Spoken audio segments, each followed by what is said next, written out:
रचना, मुझे लगता है कि मम्मी ने जो हमें पुश्तैनी जेवर दिए हैं उसके बारे में पापा को पता चल चुका है। शायद पापा गुस्से में हैं, इसीलिए वो हमें बुला रहे हैं। मुझे तो बहुत डर लग रहा है पापा से। दीदी आप भी ना, इसमें डरने वाली क्या बात है? वैसे भी हमने माँ से कह तो दिया है कि जब हमारा काम हो जाएगा तो वह जेवर हम माँ को वापस कर देंगे, और पापा से भी यही जाकर कह देंगे हम। इसमें इतना डरने वाली क्या बात है? और मैं तो कहती हूँ कि यदि हम जेवर रख भी ले तो इसमें पापा को कोई ऑब्जेक्शन लेना नहीं चाहिए, क्योंकि हम भी तो पापा की बेटियां हैं ना। जब विनय को इतना सब कुछ मिला है तो क्या हमें पुश्तैनी जेवर नहीं मिल सकता?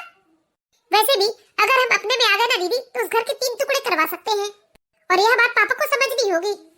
देख रचना, मैं पापा से किसी तरह का कोई सवाल जवाब नहीं करना चाहती हूँ। बस हम जाके ये कह देंगे कि हम जल्द ही उन्हें गहने वापस कर देंगे। दीदी आप भी ना बहुत डरती हैं।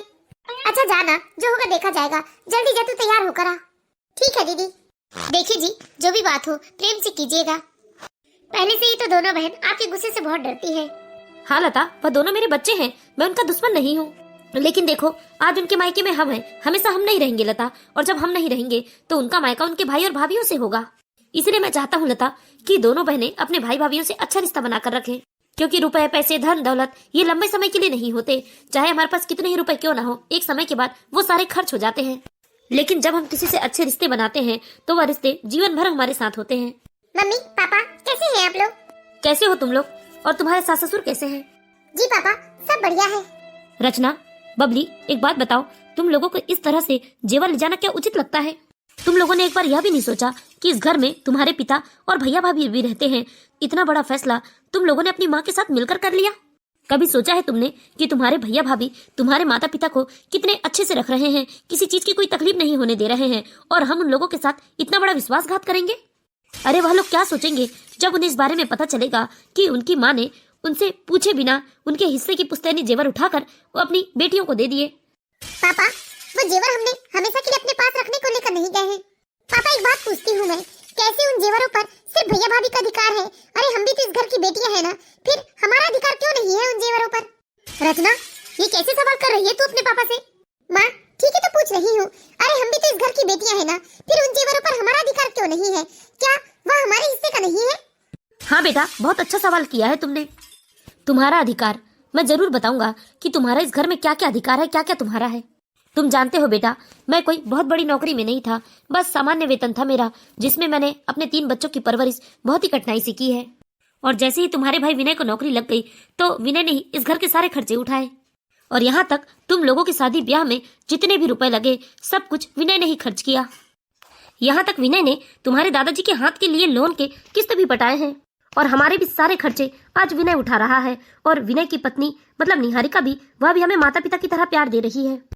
जब विनय की शादी भी हुई थी तो हमने दहेज में ज्यादा गहने नहीं बनवाए थे बहू के लिए, क्योंकि तुम लोगों की शादी के 2 साल बाद ही विनय की शादी हुई थी। तब तक विनय के पास अपनी कोई जमा पूंजी बची नहीं थी, तो हमने भी यही सोचकर संतुष्टि कर ली कि वह जेवर हम निहारिका बहू को दे देंगे, तो इस तरह हम भी अपने फर्ज अदा कर देंगे। और हमने बहू की मुंह दिखाई के समय यह कह भी दिया था कि हमारे घर जो भी पुश्तैनी जेवर हैं उस पर हमारी बहू का अधिकार है। देखिए पापा, पहली बात तो ये है कि वह जेवर हम आप लोगों को लौटा देंगे, और दूसरी बात, हमारी शादी के जो भी खर्चे थे वह सब तो भैया का फर्ज था। भैया ने कोई एहसान नहीं किया था हमारे ऊपर। रचना, ये किस तरीके की बात कर रही है तू? सच्ची तो कह रही हूँ मम्मी। पापा तो ऐसे एहसान गिनवा रहे हैं जैसे हम पर बहुत बड़ा उपकार कर दिया होगा भैया ने।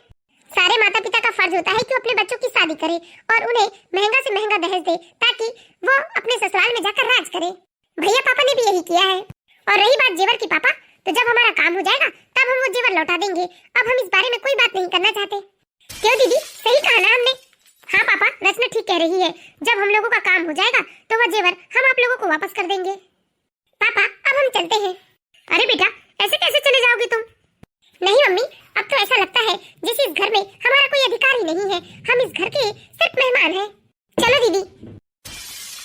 देख लिया भाग्यवान, तुमने अपनी बेटियों के तेवर। मुझे तो पहले ही मालूम थे कि ये लोग ऐसी ही बात करेंगे, और महीनों बीत भी जाएगा ना तो यह लोग जेवर वापस करने का नाम ही नहीं लेंगे। इसीलिए मैं तुम पर गुस्सा कर रहा हूँ कि तुमने मेरे से बिना पूछे वह जेवर कैसे रचना और बबली को दे दिए। अब हम अपने बहू बेटे को क्या जवाब देंगे? हाँ जी, सब मेरी ही गलती है, लेकिन अब चिंता मत कीजिए। मैं बबली और रचना से कैसे भी करके कुछ महीनों में वह जेवर वापस ले लूंगी। मुझे नहीं लगता कि हमारी बेटियां इतने आसानी से वह जेवर हमें वापस कर देंगी। मैं अपने दोनों बेटियों के लालची स्वभाव को भली भांति जानता हूँ। अरे हम लोगों ने दोनों को कितना समझाया कि अपने सास ससुर के साथ रहो, उनका ध्यान रखो, लेकिन इन लोगों ने हमारी कोई बात नहीं मानी। और दामाद जी भी सब वैसे ही हैं, अपनी पत्नी के इशारों पर चलते हैं, यह नहीं कि अपने माता पिता का ख्याल करें। मैं कुछ नहीं जानता लता, तुम कैसे भी करके वह पुश्तैनी जेवर तुम दोनों बेटियों से वापस ले लो, क्योंकि मैं अपने बहू बेटे के साथ कोई गद्दारी नहीं कर सकता। हे भगवान, ये मैंने क्या कर दिया? क्यों दे दिया मैंने अपनी बेटियों को जेवर? सच में यह लोग तो बहुत ही मतलबी हैं। यह लोग इतना नहीं सोच रहे हैं कि उनके माता पिता कितने अच्छे से अपने बहू बेटे के साथ रह रहे हैं। क्यों ये दोनों बहनें हमारे घर में आग लगाने पर तुली है? बेचारी लता जी अब सच में बहुत परेशान हो गई थी और उन्हें अपनी गलती का एहसास होने लगा था कि क्यों उन्होंने अपने पति से पूछे बिना वह जेवर अपनी बेटियों को दे दिए। धीरे धीरे समय बीत रहा था और निहारिका को एहसास हो रहा था कि उसके सास ससुर कुछ परेशान से रहने लगे हैं। धीरे धीरे 6 महीने का समय बीत जाता है, लेकिन रचना और बबली ने वह जेवर देने के बारे में बात भी नहीं की। कुछ दिनों से देख रही हूँ कि मम्मी पापा जी कुछ परेशान से नजर आ रहे हैं मुझे, लेकिन मुझे भी उन्हें खुश करना आता है। आज मैं पापा जी को उनकी पसंद का गाजर और गुड़ का हलवा दूंगी तो पापा जी बहुत खुश हो जाएंगे। अरे मम्मी जी, आज तो आप जल्दी मंदिर से आ गई। हाँ बेटा, आज मंदिर में भीड़ नहीं थी इसलिए मैं जल्दी आ गई। अच्छा मम्मी जी, लीजिए, ये गाजर और गुड़ का हलवा है, आपको पसंद है ना? पापा जी को भी बहुत पसंद है, इसलिए मैंने आप लोगों के लिए बनाया है। नहीं बेटा, मेरा मन नहीं कर रहा है, जाओ अपने पापा जी को दे दो। क्या आपका मन नहीं कर रहा है? लेकिन आप तो कितने चाव से खाती थी ना मम्मी जी ये। हाँ बेटा, रख दो, बाद में खा लूंगी। मुझे समझ में नहीं आ रहा है कि आखिर मम्मी जी पापा जी को हो क्या गया है। इन लोगों का व्यवहार इतना बदल कैसे गया है, कितना चुप चुप रहने लगे हैं। पहले तो दोनों आपस में कितनी बहस करते थे और उनकी मीठी मीठी बहस देखकर मुझे बहुत खुशी होती थी। मैं पापा जी को हलवा देती हूँ। पापा जी, पापा जी। हाँ बेटा। पापा जी, ये लीजिए, मैंने आपकी पसंद का गुड़ और गाजर का हलवा बनाया है। हाँ बेटा, अभी मन नहीं कर रहा है, तुम इसे ढककर रख दो, मैं बाद में खा लूंगा। क्या आपका मन नहीं कर रहा है? लेकिन पापा जी, आपको तो मीठा कितना पसंद है। आप एक कप चाय के लिए नाराज हो जाते थे और आज आपको गुड़ और गाजर का हलवा नहीं खाना है। नहीं बेटा, ऐसी बात नहीं है, मैं बाद में खा लूंगा। पापा जी, क्या बात है आप मुझे बताइए। मैं कुछ दिनों से देख रही हूँ, आप बहुत परेशान नजर आ रहे हैं मुझे। बताइए ना पापा जी, क्या आप अपनी बेटी को अपनी परेशानी नहीं बता सकते? नहीं बेटा, ऐसी कोई परेशानी नहीं है। हाँ पापा, निहारिका सच कह रही है, मैं भी कुछ दिनों से आपको देख रहा हूँ, आप बहुत परेशान से नजर आ रहे हैं मुझे। क्या बात है बताइए ना पापा, या तबीयत ठीक ना हो तो बताइए, हम चेकअप के लिए चलते हैं। ना ना बेटा, ऐसी कोई बात नहीं है, सब कुछ बहुत बढ़िया है। देखिए ना जी, लगता है पापा जी मुझे अपनी बेटी नहीं मानते हैं, तो अपनी समस्या मुझे बता नहीं रहे हैं। नहीं बेटा, ऐसी बात दोबारा कभी मत कहना, तुम तो मेरे लिए मेरी बेटियों से भी बढ़कर हो। मैं तुम्हें अपनी बेटियों से बढ़कर मानता हूँ बेटा, कभी ऐसी बात ना कहना तुम। लाओ, अगर हलवा खाने में ही तुम्हारी खुशी है ना तो लाओ, ये हलवा खा लेता हूँ मैं। पापा जी, आप रो क्यों रहे हैं? मैंने तो बस यूं ही कह दिया था। मुझे मालूम है कि आप मुझसे बहुत प्यार करते हैं, अपनी बेटियों जैसे ही समझते हैं मुझे। देखिए पापा, अगर सच में कोई बात हो ना तो प्लीज हमें बताइए। आप इस तरह से परेशान रहते हैं तो ऐसा लगता है जैसे ऐसी कोई बात है जो आप हमसे करना तो चाहते हैं लेकिन कर नहीं पा रहे हैं। नहीं बेटा, ऐसी कोई बात नहीं है, तुम लोग तो ना कुछ ज्यादा ही परेशान हो जाते हो। हाँ बेटा, ऐसी कोई बात नहीं है। ठीक है पापा जी, लेकिन सुनिए जी, पापा जी और मम्मी जी को ना आप मंथली चेकअप के लिए लेकर जाइए, क्योंकि पिछले महीने पापा जी और मम्मी जी का चेकअप नहीं हुआ था। हाँ ठीक है, ले चलूंगा मैं। हेलो रचना बेटा 8-9 महीने हो गए, क्या अभी तक तुम लोगों का काम नहीं हुआ? तुमने तो कहा था कि कुछ ही महीनों में वह जेवर तुम हमें वापस कर दोगे, लेकिन अभी तक तुमने जेवर वापस नहीं किया बेटा। अरे माँ, कौन सा हम भागे जा रहे हैं वो जेवर लेकर, जो इस तरह से आप हमें हर महीने फोन करती हैं। जब हो जाएगा तो हम खुद ही वापस कर देंगे ना। क्या अपनी बेटियों पर इतना भी भरोसा नहीं है आपको?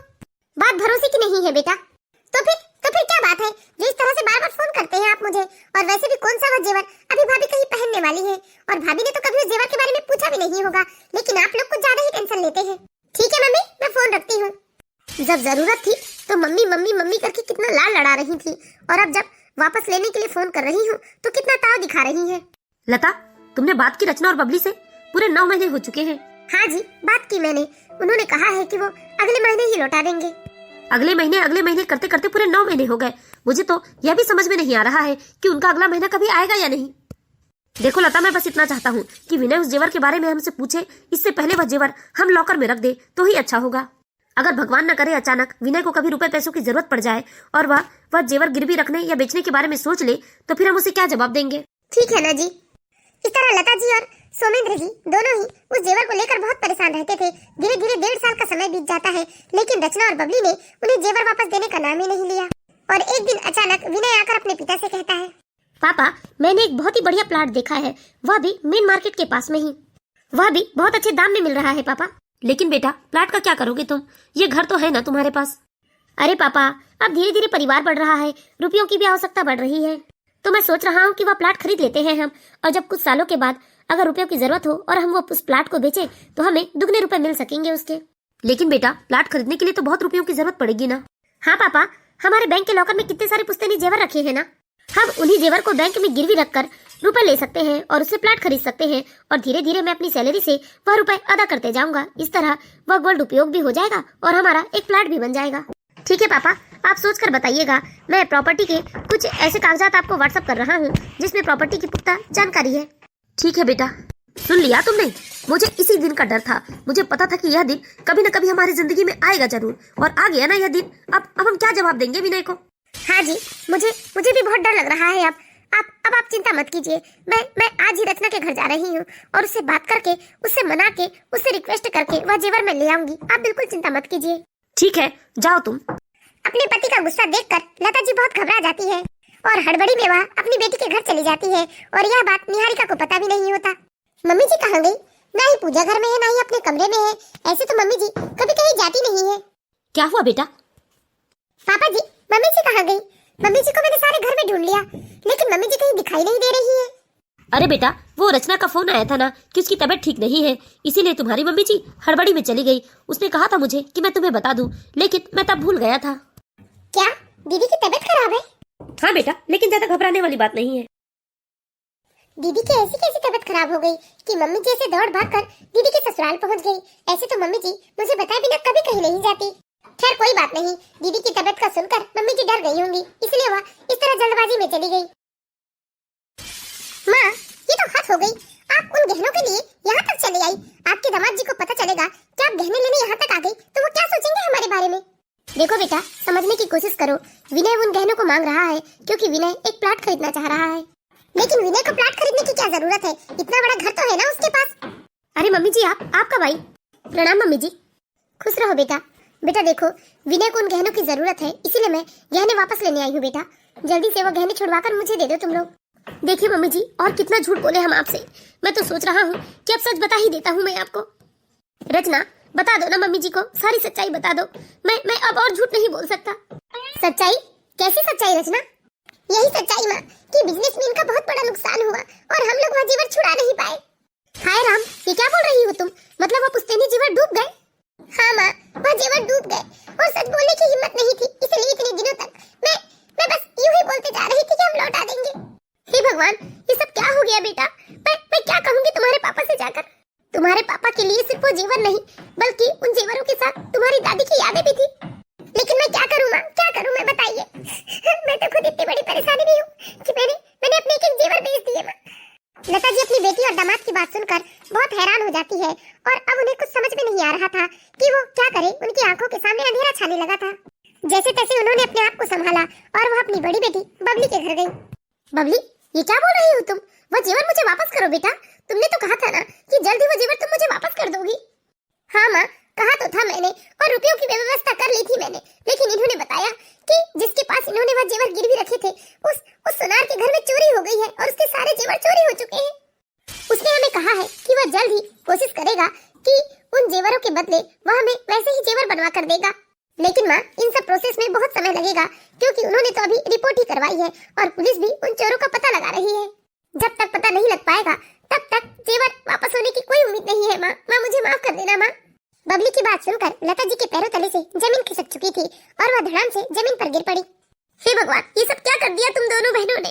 तुम लोगों ने हमारा बुढ़ापा खराब कर दिया।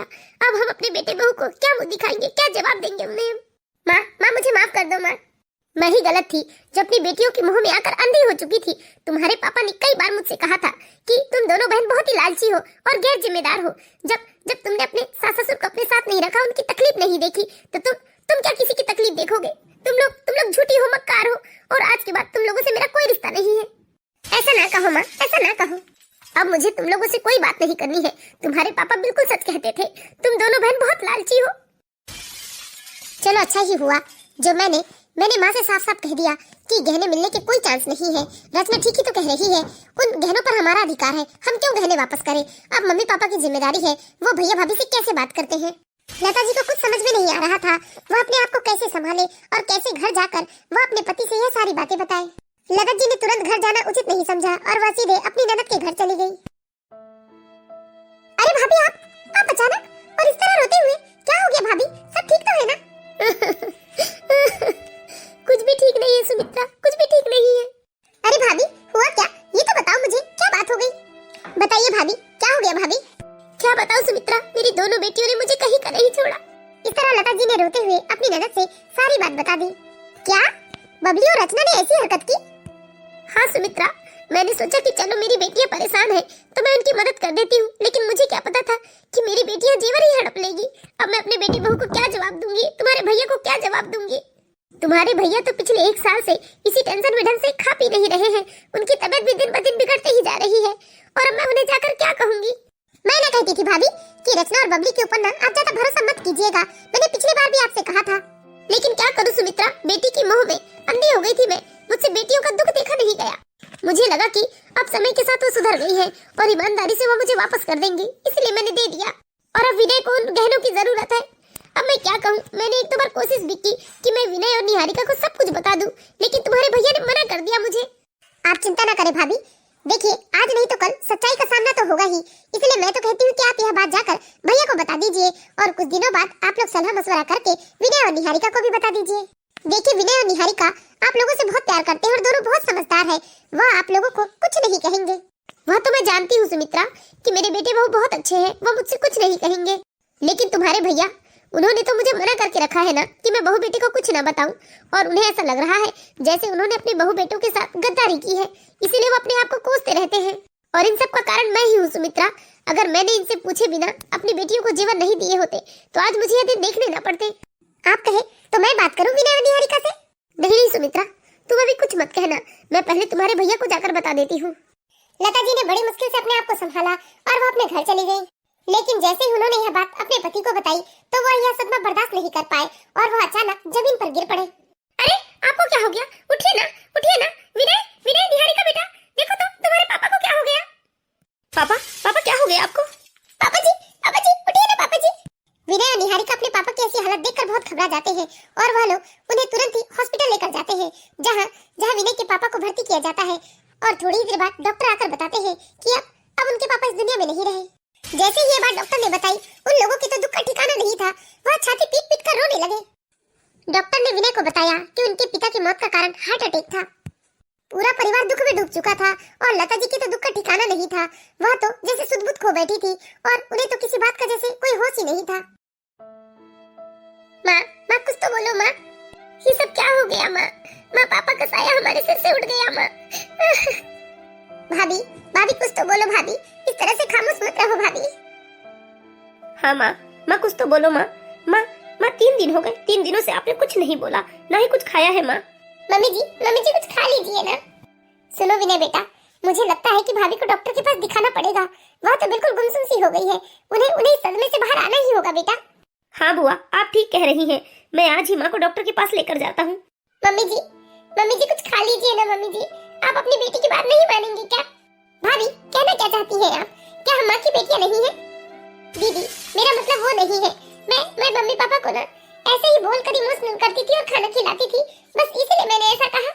विनय अपनी माँ को डॉक्टर के पास लेकर जाता है, जहाँ पता चलता है कि उन्हें अपने पति की मौत का बहुत गहरा सदमा लगा है और वह सदमे से अभी तक बाहर नहीं आ पाई है। भाभी आप हॉस्पिटल से क्यों आ गई? वो दीदी, आज बुआ जी ने कहा कि मम्मी जी के साथ अस्पताल में वह रुकेंगी, इसीलिए मैं घर आ गई। अच्छा, उन्होंने कहा और आपने मान लिया? क्या आपका फर्ज नहीं बनता कि आप अपनी सास के पास अस्पताल में रुके? कितनी लापरवाह हैं आप। आपकी लापरवाही की वजह से आज हमारे सिर से हमारे पिता का साया उठ गया और आप अभी भी हमारी माँ को ऐसे ही छोड़ रही हैं, उनकी जरा भी देखभाल नहीं कर रही हैं। अगर आपने अपने बहू होने की जिम्मेदारी अच्छे से निभाई होती ना तो आज पापा हमारे बीच होते। दीदी ये कैसी बात कर रही हैं आप? पिताजी का इस तरह अचानक चले जाना मेरे लिए बहुत ही आश्चर्य का विषय है। मुझे तो अभी भी यकीन नहीं हो रहा है कि पापा हमारे साथ नहीं है। मुझे तो अभी भी लगता है कि पापा जी इधर से आएंगे और मुझसे कहेंगे कि बेटा 1 कप चाय बना दो। बस अभी ज्यादा ड्रामा करके मत बताओ हमें मालूम है कि आप कितना ख्याल रखती थी पापा का। आप लोगों ने ही उन्हें जरूरत से ज्यादा टेंशन दे दिया, इसीलिए वो असमय हमें छोड़कर चले गए। और नहीं तो क्या, डॉक्टर ने कहा भी तो कि उन्हें बहुत बड़ा कोई स्ट्रेस था और हार्ट अटैक से उनकी मौत हुई है। तो घर का ही कोई ना कोई टेंशन होगा ना, तभी तो ये सब हुआ। दोनों बहनों ने निहारिका को खूब खरी खोटी सुनाई, लेकिन वाकई में निहारिका इतनी दुखी थी कि वह किसी से बहस करना उचित नहीं समझी और रोते हुए वह अपने कमरे में चली गई और कमरे में जाकर वह फुट फुट कर रोने लगी। पापा जी, आपको क्या तकलीफ थी? आपने एक बार भी अपनी बेटी को बताना जरूरी नहीं समझा पापा जी? अब कौन मुझे बात बात पे निहारिका बिटिया कहकर बुलाएगा पापा जी? पापा जी, इस तरह आपको हमें छोड़कर नहीं जाना था पापा जी। धीरे धीरे 10 दिन का समय बीत जाता है, लेकिन अभी भी लता जी सदमे से बाहर नहीं आ पाती।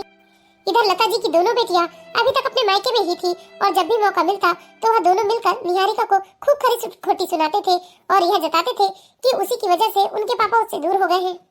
मैं जल्दी से खाना बना लेती हूँ और आज मैं हॉस्पिटल में रुक जाऊंगी। बुआ जी से कहूंगी कि आज वह घर आकर आराम कर ले।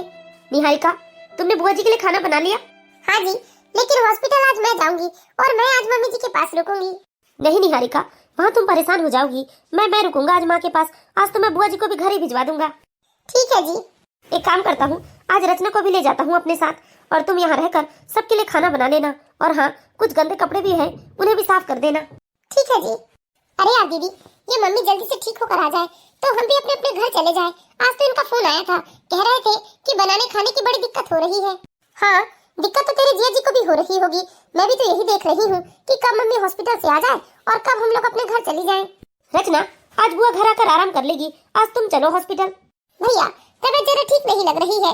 मैं सोच रही थी कि आज मैं घर में ही आराम कर लेती। अच्छा दीदी, आप चलो तो फिर मेरे साथ। विनय, मैं तो कब से सोच रही थी कि हॉस्पिटल चली जाती, लेकिन क्या करूं, मेरे सिर में इतना दर्द हो रहा है ना। सुनिए जी, मैं हॉस्पिटल चलती हूँ ना। लेकिन निहारिका, फिर यहाँ खाना बनाने की दिक्कत हो जाती है ना। अरे एक दिन ही की तो बात है जी, दीदी संभाल लेंगी। मैं चलती हूँ हॉस्पिटल। कैसे संभालेंगे भाभी, देख रहे हो ना, रचना की भी तबीयत ठीक नहीं है और मेरे भी सर में कितना दर्द हो रहा है। ठीक है दीदी, आज मैं अकेले ही रुक जाऊंगा। इस तरह विनय अकेले ही हॉस्पिटल चला जाता है। हॉस्पिटल जाने के बाद पता चलता है कि लता जी की तबीयत में काफी सुधार आ चुका है और वह अब सदमे से बाहर आ चुकी है। विनय, तेरे पापा हमें छोड़कर चले गए बेटा। विनय, डॉक्टर ने कहा है बेटा कि अब भाभी सदमे से पूरी तरह से बाहर है, अब हम इन्हें घर ले जा सकते हैं। हाँ बुआ, भगवान का लाख लाख शुक्र है कि माँ जल्दी ठीक हो गई। मैंने अपने पिता को तो खो दिया, लेकिन मैं अपनी माँ को नहीं खोना चाहता। डॉक्टर ने लता जी को घर ले जाने के लिए कह दिया था। विनय बहुत खुश था क्योंकि अपनी माँ को लेकर आज घर जा रहा था, लेकिन विनय ने यह बात न ही निहारिका को बताई थी और न ही अपनी दोनों बहनों को बताई थी। रचना और बबली इस बात से बेखबर कि उनकी माँ घर आ रही है, वह दोनों मिलकर निहारिका को कोसने में लगे थे और उनके पिता की मृत्यु का कारण वह निहारिका को बता रहे थे। भाभी, अगर आपने और भैया ने पापा का ख्याल रखा होता ना, तो आज यह दिन हमें देखना न पड़ता। तुमने हमारे सिर से हमारे पिता का साया छीन लिया। हाँ, पापा को हार्ट अटैक आया था और यह हार्ट अटैक हमेशा टेंशन की वजह से आता है। तुम दोनों ने ही पापा को टेंशन दिया, इसलिए यह सब हुआ है। ऐसा मत कहिए दीदी, मैंने कभी भी पापा जी को किसी भी बात के लिए दुख नहीं पहुंचाया और उन्होंने भी कभी मुझसे किसी बात की शिकायत नहीं की। लेकिन हमसे तो कहते थे, हमसे तो बताते थे वो कि कितने परेशान है वो अपने बहू बेटे से। अच्छा, और क्या क्या कहते थे तुमसे तुम्हारे पिता? माँ ठीक होकर आ गई। माँ, ये क्या, आपने रचना को थप्पड़ मारा? सिर्फ उसे ही नहीं बल्कि तुझे भी थप्पड़ मारा मैंने। नालायक, तुम्हारे पिता की मृत्यु का कारण तुम्हारी भाभी नहीं बल्कि तुम लोग हो। माँ, ये क्या कह रही हैं आप? हाँ बेटा, मैं सच कह रही हूँ। असल में तुम्हारे पापा इसीलिए इतने दिनों से टेंशन में थे क्योंकि मेरी ही गलती थी कि मैंने तुम्हारे पिता से पूछे बिना वो पुश्तैनी जेवर इन दोनों मकार बहनों को दे दिए थे। इन लोगों ने अपना दुखड़ा रोया था मेरे सामने कि जल्द ही इन लोगों का काम हो जाएगा तो वह जेवर ये लोग मुझे वापस लाकर दे देंगे, लेकिन इन लोगों ने जेवर देने से साफ साफ मना कर दिया, झूठ बोल दिया इन लोगों ने। और यह बात जब मैंने तुम्हारे पिता को बताई तो तुम्हारे पिता ये सदमा बर्दाश्त नहीं कर पाए और तुम्हारे पिता तुम सबको छोड़कर चले गए। क्या माँ, इतनी बड़ी बात, और आप लोगों ने हमें बताना जरूरी भी नहीं समझा? हाँ बेटा, इसी बात का तो अफसोस था। वह दिन रात इसी चिंता में रहते थे कि जब तुम लोगों को यह बात मालूम चलेगी तो तुम लोग क्या सोचोगे। माँ, लेकिन इतने भी टेंशन वाली बात नहीं थी। एक बार काश आप लोगों ने हमें बता तो दिया होता, हमें कोई दिक्कत नहीं थी माँ। कम से कम हमारे पापा हमारे साथ तो होते माँ। और तुम लोग आज इसी वक्त इस घर से निकल जाओ। इस घर में आज के बाद तुम्हारा कोई नहीं रहता। तुम्हारे पापा के साथ साथ तुम्हारी माँ भी तुम्हारे लिए मर गई हमेशा के लिए। निकल जाओ मेरे घर से, नहीं तो धक्के मार कर निकाल दूंगी तुम लोगों को। तुम लोग बेटियां कहने के लायक नहीं हो। असल में हमारी असली बेटी तो हमारी बहू निहारिका ही थी, जिसने हमेशा हमें प्यार दिया, सम्मान दिया, हमारे सुख दुख के बारे में सोचा। लेकिन तुम दोनों मतलबी मक्कार हो। तुम्हें अपने आप से ज्यादा किसी और की परवाह नहीं है। इसलिए आज इसी वक्त मैं तुम लोगों से अपने सारे रिश्ते नाते तोड़ती हूँ। आज के बाद मैं तुम्हारी कोई नहीं हूँ। मर गए तुम लोग मेरे लिए। यकीन नहीं होता कि तुम्हारे लालच ने आज तुम्हारे पिता की जान ले ली। तुम जैसी बेटियों पर तो थू थू है। ऐसी बेटियां होने से तो बेहतर है कि कोई माँ बाप बिना औलाद के रह जाए। बुआ, बुआ हमारी बात तो सुनिए बुआ। नहीं, तुम लोगों से मुझे नफरत होने लगी है। तुम जैसे लोग कभी किसी के नहीं हो सकते। भाभी के साथ साथ मैं भी तुमसे अपने सारे रिश्ते नाते तोड़ती हूँ। विनय, सबने तो रिश्ता तोड़ दिया मेरे भाई, लेकिन तू हमसे रिश्ता मत तोड़। हमसे गलती हो गई। हम वो जेवर लाकर तुम्हें लौटा देंगे। नहीं, नहीं चाहिए मुझे ऐसे खूनी जेवर जो जो मेरे पापा की मृत्यु का कारण है। अगर आप लोगों को और जेवर चाहिए तो बता देना मुझे। मैं अपने सारे जेवर आप लोगों को दे दूंगी। लेकिन अब मैं आप लोगों से विनती करती हूँ कि अब मेरी माँ से आप लोग दूर ही रहिएगा, क्योंकि अब मेरी माँ के सिवा मेरा और कोई नहीं है इस दुनिया में। आप लोगों ने तो मेरे पापा को पहले ही मुझसे छीन लिया। हाँ दीदी, और कुछ चाहिए तो भी बता दीजिएगा, लेकिन मैं विनती करता हूँ कि आप लोग ना हमारी माँ से दूर ही रहिए। दीदी, दीदी मैंने तो ऐसा कभी भी नहीं सोचा था कि उन जेवरों के चक्कर में पापा हमें छोड़कर चले जाएंगे। दीदी, दीदी हमसे ये कैसा भूल हो गया। उन जेवरों के चक्कर में माँ बाप भी हमसे छूट गए और हमेशा के लिए हमारा मायका भी छूट गया। हाँ रचना, ठीक ही कह रही हो। आज हमारे लालच ने हमसे हमारे सारे रिश्ते छीन लिए। इस तरह रचना और बबली से सब लोगों ने अपने सारे रिश्ते नाते तोड़ दिए। अब रचना और बबली को अपने किए पर बहुत अफसोस हो रहा था, लेकिन अब उनकी बात सुनने वाला कोई नहीं था। दोनों रोते हुए अपने अपने ससुराल चली जाती है। तो हम आशा करते हैं दोस्तों आप लोगों को ये कहानी जरूर पसंद आई होगी। कहानी अच्छी लगी हो तो प्लीज इस वीडियो को लाइक कीजिए और इसी तरह की मोरल स्टोरीज देखते रहने के लिए हमारे चैनल को सब्सक्राइब कीजिए।